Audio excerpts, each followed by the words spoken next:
Hello, what is your name? I'm Evelyn Rehencia, How old are you? 39 years old, What is your religion? Catholic. Are you married? Yes, ma'am. Do you have kids? Yes, ma'am. How many kids do you have? 2 boys and 1 girl, How old are they? 16, 14, and 5. Okay, so how long have you been working in Hong Kong? 11 months. Do you have any working experience in other countries? Yes, ma'am. Where? Singapore. How many years there? 1 year and 4 months. Okay, so how long have you been working with your previous employer? 11 months. Where's your employer living in? Chung Shui.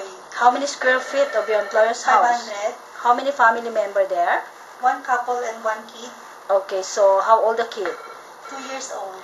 Okay, so would you please describe your daily working schedule? What time you wake up in the morning?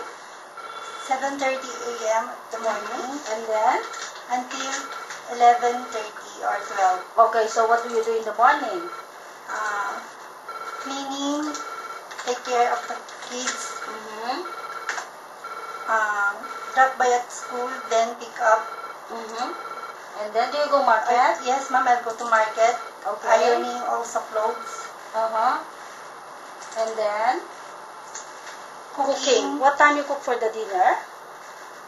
7 o'clock. 7 o'clock. So what time you go, what time they eat?